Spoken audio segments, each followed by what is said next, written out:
This podcast is brought to you by the creators of Emmy Award-winning Rising Phoenix. Supported by global partners Adidas and Procter & Gamble, the proud makers of Oral-B, Pampers, and Gillette.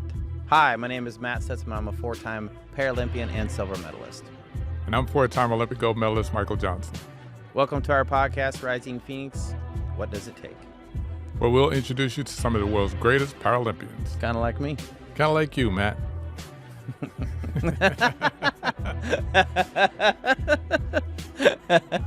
You'll hear about their life stories, what it takes to get this far, and their hopes for Paris 2024 and beyond.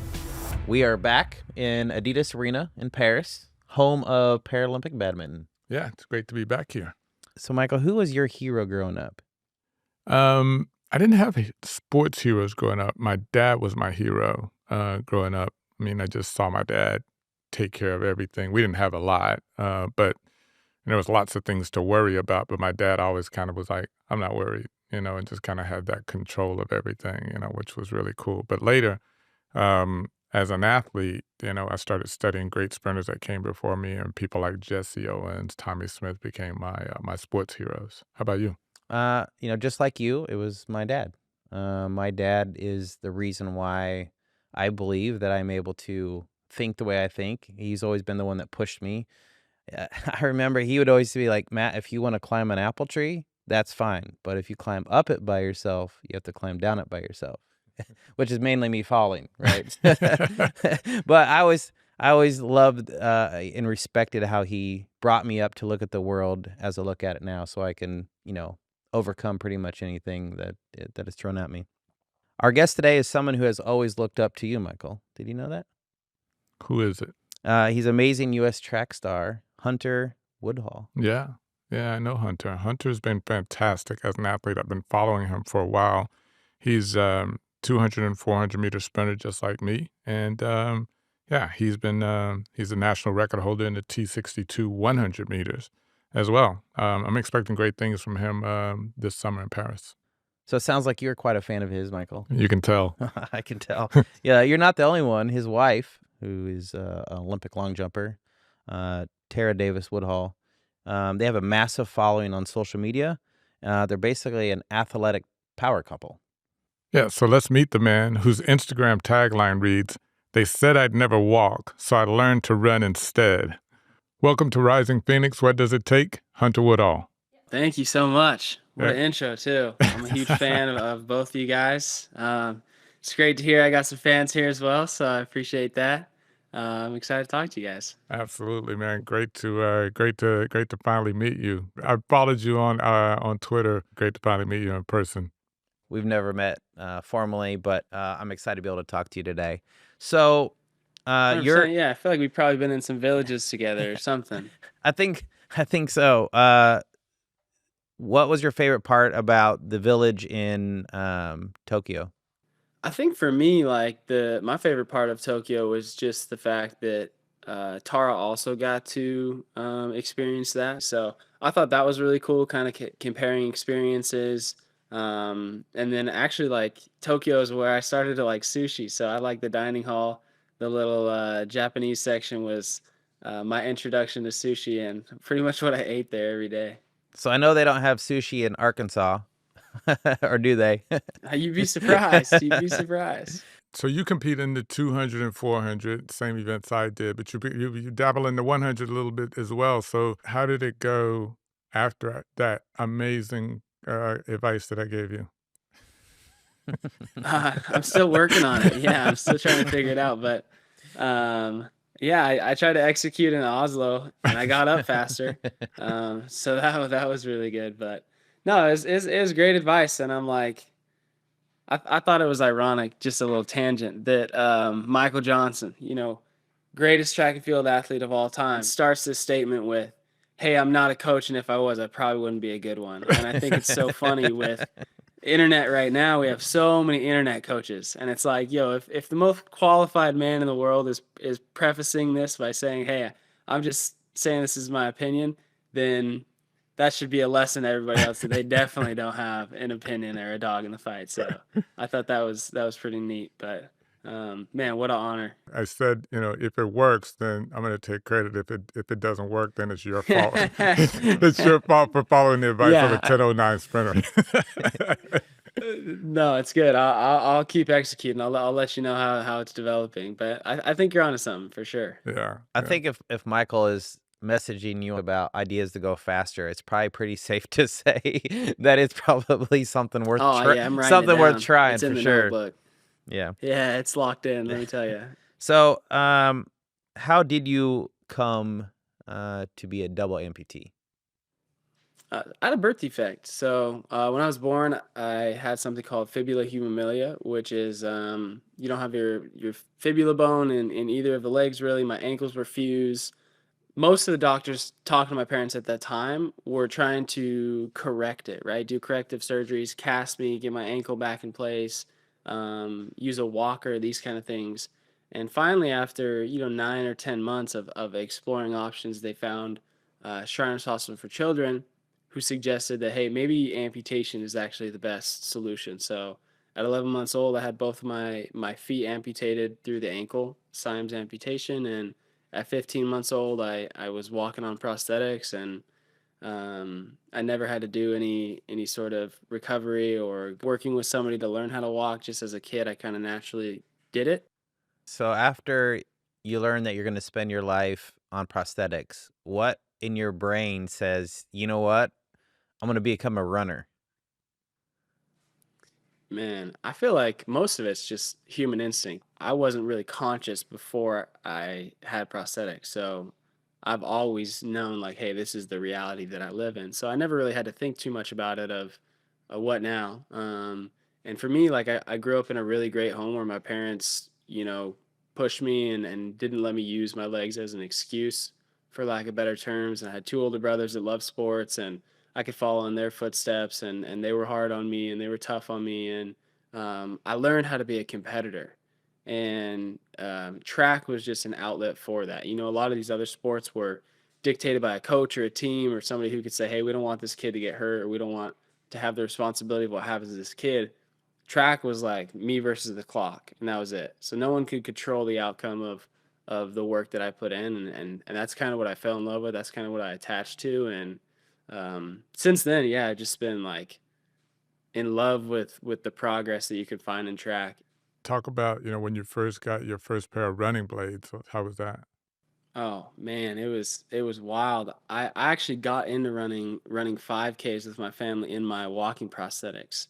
And like the closest thing I could relate it to is something like a medical boot. There's no flexion in the ankle, there's no return. It's very stiff on impulse.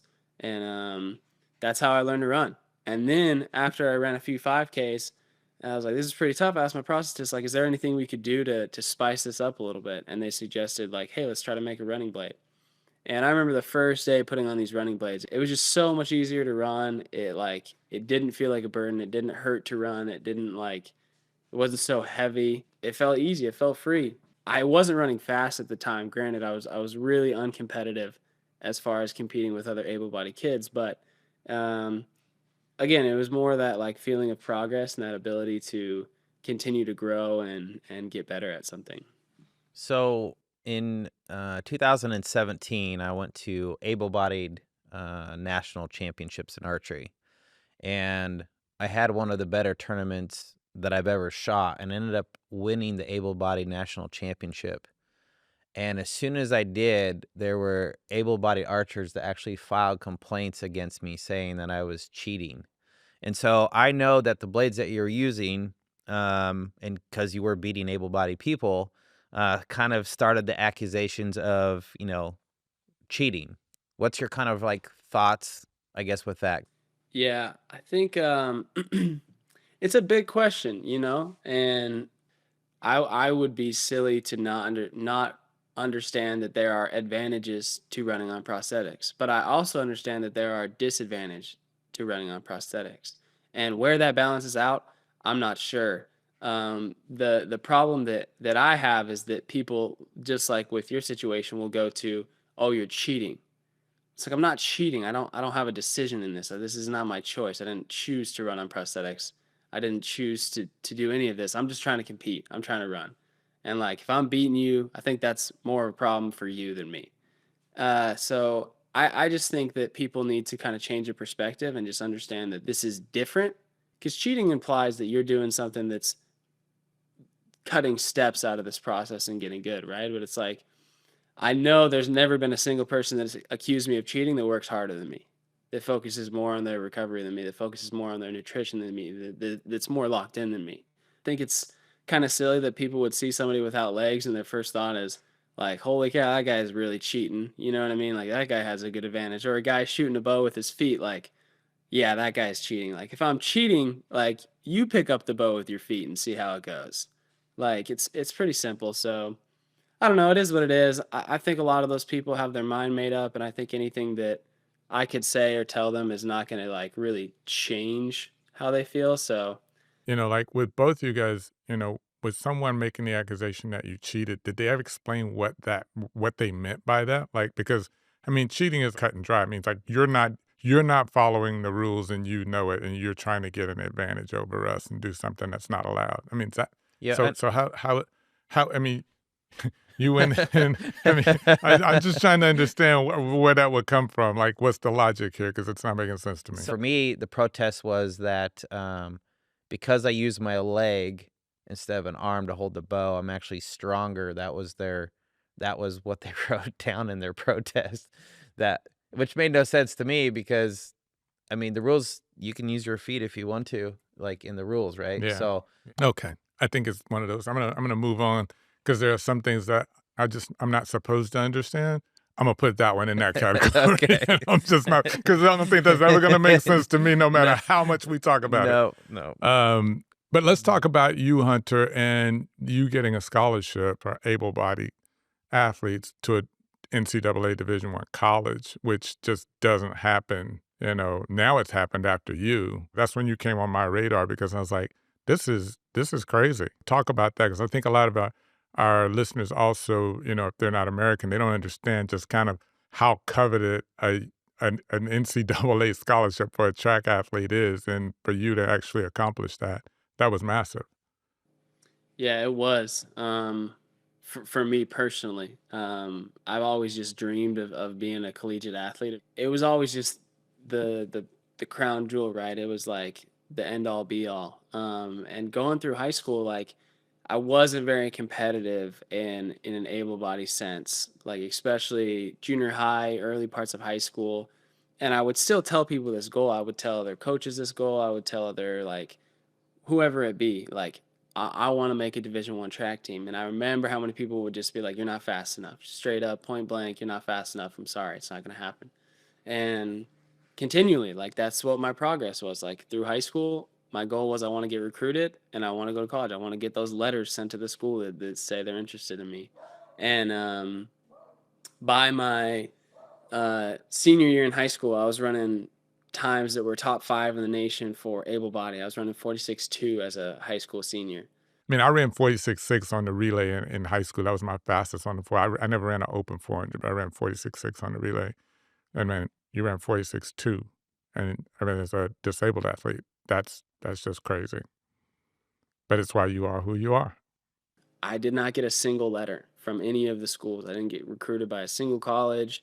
And I was like, there's something going on. I had teammates that were running and competing at a much lower level nationally that were all getting recruited. And I was like, there's got to be something here. So I went on this just um, exploration of talking to anybody I could that could give me some answers. And finally, we tracked someone down, Tracy Sunland, who was a coach at USC and actually launched the women's team at USC. And he started reaching out to coaches for me and getting me some answers. A lot of it was just uncertainty. Like, can this kid run indoor track? Can this kid run with able-bodied kids? How is he going to train with my kids at the track? All of these questions. I just sat with coaches and I answered these questions, and I got a trip out to New Balance indoors to prove that I could run on an indoor track and compete. It was about finding a school who was willing to stick their neck out for me, because at the time they had to put a scholarship out without knowing if I would actually be able to compete in the NCAA with the rules and stuff, because we had to go through a lot of appeals.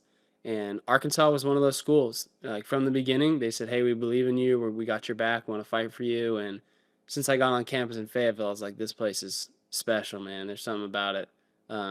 So yeah, that was kind of my process, and it was a dream come true. All right, we're off. Once again, off to a really strong start here. I want to be clear though on that. I mean, like, so the SEC is probably the hardest collegiate conference in track and field, and Arkansas is a power. They only have a limited amount of scholarships, and they want to win and score points, and they decided to give one to you. So this wasn't charity at all. I mean, it was absolutely, we think this Yeah, guy can help us score points and win conference in the SEC, and that's pretty amazing.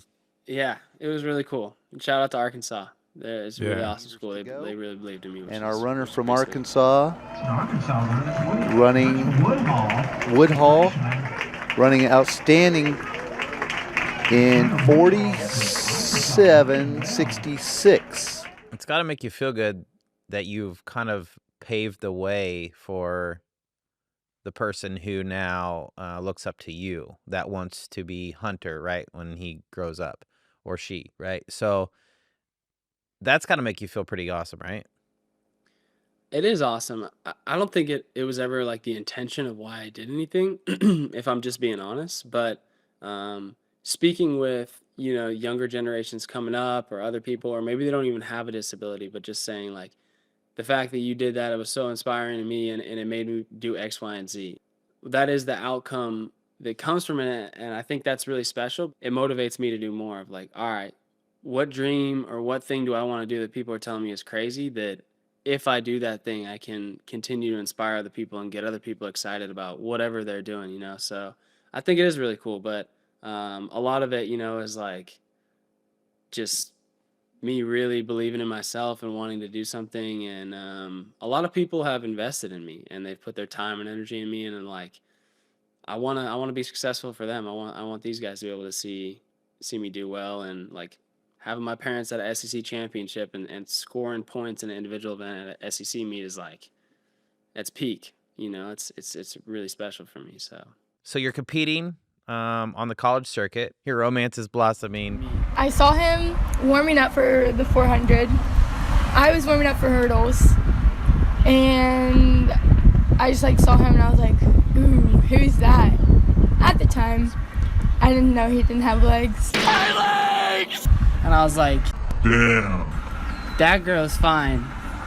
I'm gonna marry that girl. And there's also And then you decide to share your engagement on your YouTube channel, which has 770,000 subscribers. I'm engaged. Almost said it.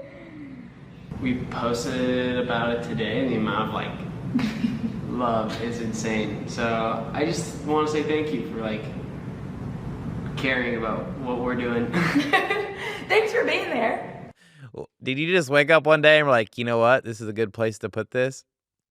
We were raised on the internet, so for me, it's like, yeah, there's no better place to share updates about your life, right? For people who want to see what's going on. And for us, like, we never had any master plan of like creating this huge social media brand. It was like, we're just two kids that enjoy making videos and post them online, and like that's as simple as it is. And like, I think that's why we've been successful, is because the things we do are just like authentic, and it's just um, we're not forcing anything. We just like, we make the things we want to make, we do the things we want to do, and we love sharing that part of our life. And um, yeah, I think people appreciate that. So She was on board with that. oh yeah, if you ever seen Tara compete or around the camera, she doesn't mind being around the camera too much. So I got a big old rock on my finger. it makes it pretty easy. And most of our videos are just me pointing the camera at her. So, and I mean, it's something that has given us the life that we live. You know what I mean? Like, track is a difficult sport, and at the end of the day, I'm a Paralympic athlete and she's a long jumper. So as far as terms of getting paid in the sport of track and field, that's a difficult position to be in. man, we're eternally grateful for everything that social media has given us and the platform it's given us.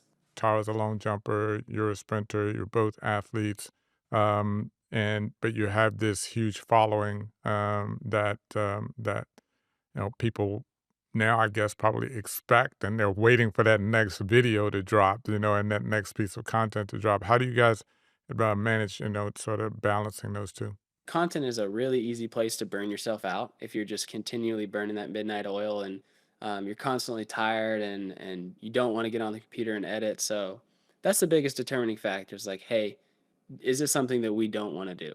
And if it's like, hey, I don't really want to film today, I just want to go to practice and train. It's like, all right, cool, we make that decision. We just communicate with each other. We set boundaries, and honestly, at this point, we got a really pretty good flow about things. Who's more competitive? Oh man, that's a tough question. I think it's pretty even. Yeah, definitely. It depends. It depends on who thinks they can win. Give us some insight into you guys competing against each other. What do you compete against each other in? Oh, I mean, we compete against each other in all kinds of stuff. For example, like during COVID, and we weren't training or anything. We had nothing to do, and we were like got that competitive spirit. So we went out and we bought like all the Guitar Hero games with our Wii and like two like guitars. And boy, we got so good at Guitar Hero. But it's just like constantly like competing with each other. Like after the fact, like we're checking our stats, like seeing how many notes we missed and stuff. So. Um, it's just little things like that. I mean, even if we're like riding our bikes or playing with the dogs, like we'll just like race each other randomly, like up at the land and stuff. We really compete on all kinds of little things. But in the same note, like uh, we'll push each other to be better too. Especially this year, Tar's been locked in. She doesn't want to miss a workout, and if one of us is gonna do it, we're both doing it. Like we don't do things solo. So it's healthy competition, and it continues to make us both better. Job, baby! Let it rip! Let it rip! God, oh my God. Oh my God. Yeah! Yeah! You're the Olympic champion! God, baby, you're the Olympic champion! Jumping into his arms, it was just a sigh of relief. And, we did it. I have the craziest nerves while I watch Hunter compete. I can even barely watch. Oh, I'm so excited to watch him at the Paras. I hope everyone else is going to be watching and being here and cheering everyone on. It's not over yet. So there are some para athletes who struggle to get your level of brand endorsements or sponsors. They often usually favor able-bodied athletes. How have you made that work for you? I think I started with getting endorsements not being the beginning, but being the end of the process, right? But the way that I approached it is, hey, I want to build a brand. I want to build something that's valuable. I want to get eyeballs on my story and what I'm doing. And then I know that because of that, monetization will come, people will want to work with me. And it's easier said than done because like the way you become successful on social media and the way you build your brand is by doing it over and over and over and over again. I can't even tell you the amount of videos that I've posted over the past 7 years, the amount of time that I've spent editing videos or filming videos or doing things that didn't work, but I tried it anyways. And it's like thousands, you know what I mean? So it's like, that's what I've done over these past years is like building that rapport up.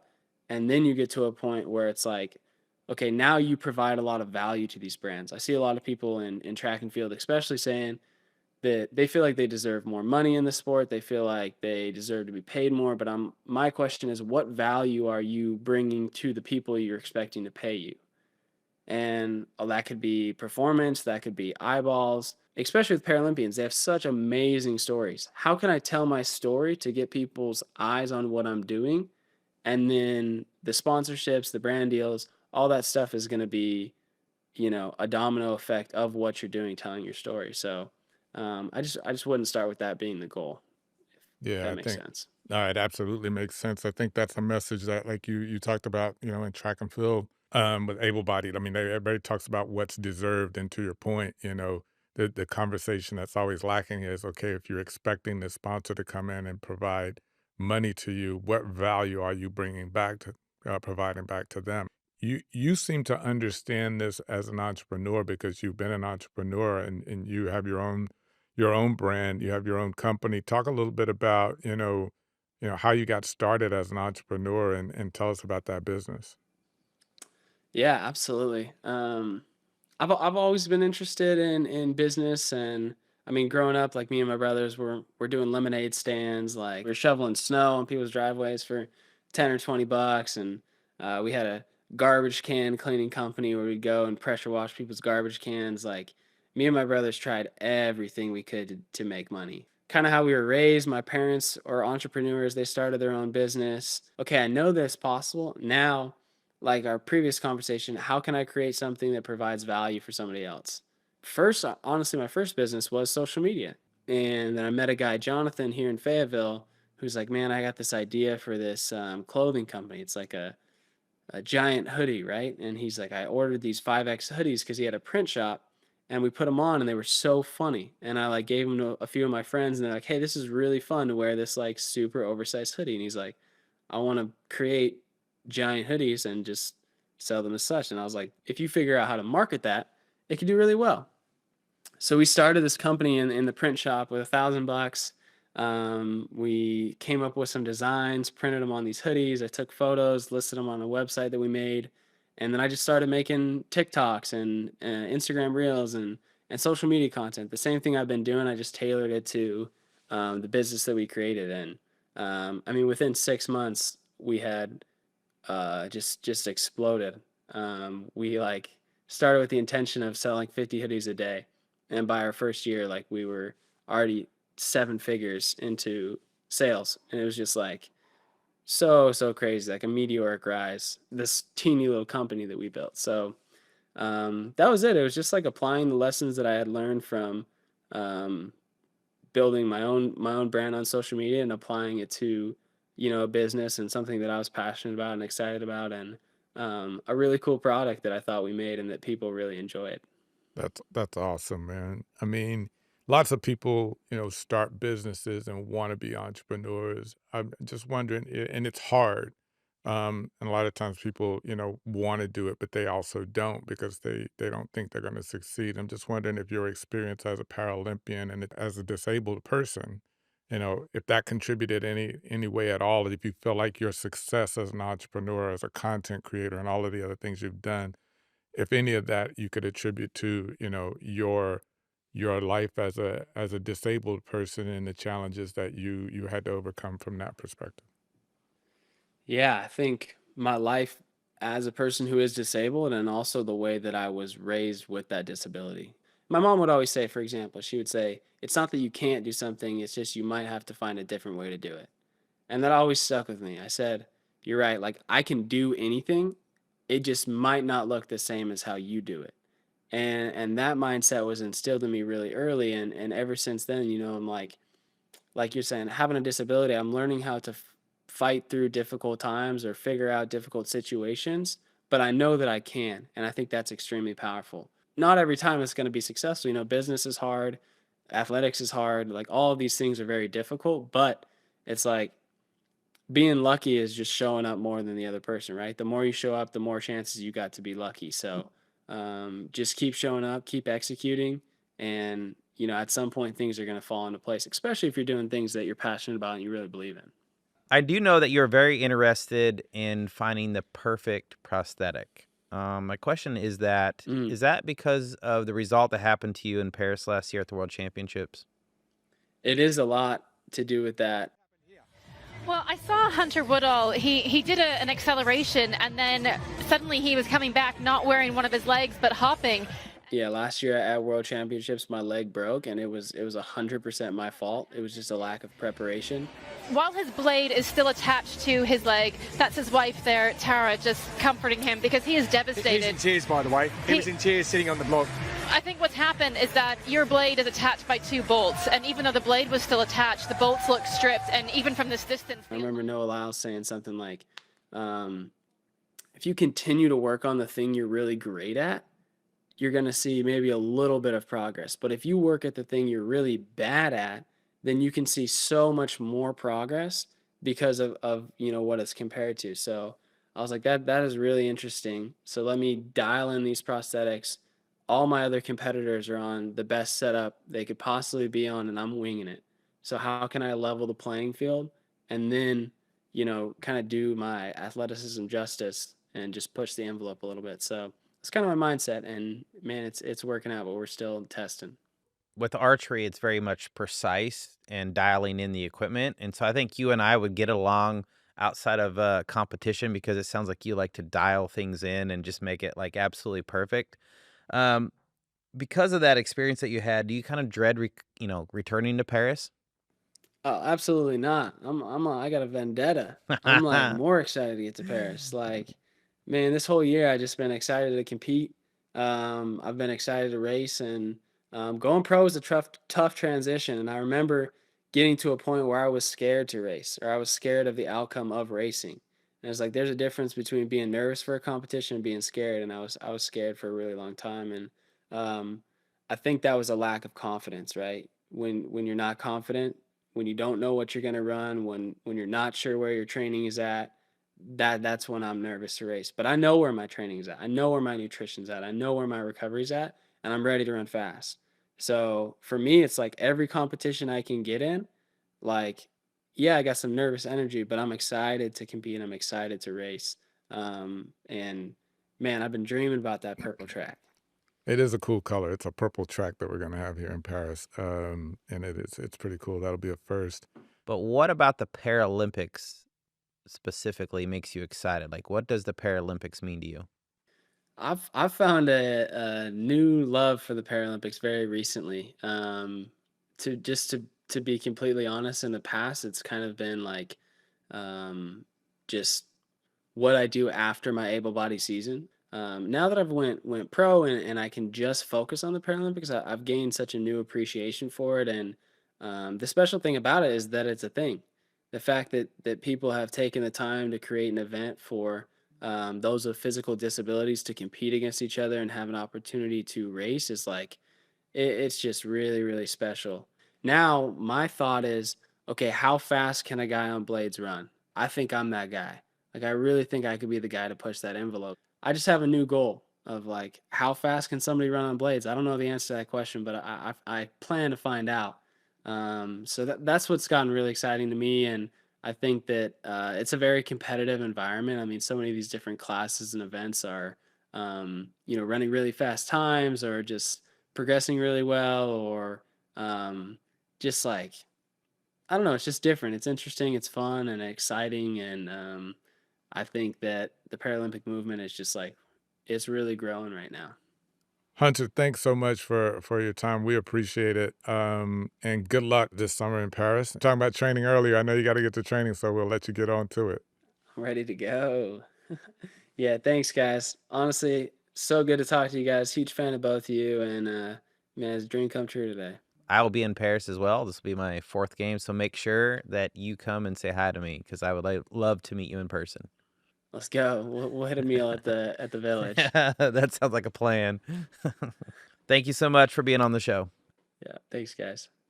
That's all we got today on this episode of Rising Phoenix. What does it take? A podcast brought to you by the creators of the Emmy Award-winning show Rising Phoenix. Supported by global partners Adidas and Procter & Gamble, the proud makers of Oral-B, Pampers, and Gillette. Be sure to like and subscribe. We've got lots of great content coming up and some fantastic guests. And to find out more about Rising Phoenix, make sure you check out our show notes. This is a Persophonica production in partnership with Harder Than You Think. I'm a rising phoenix.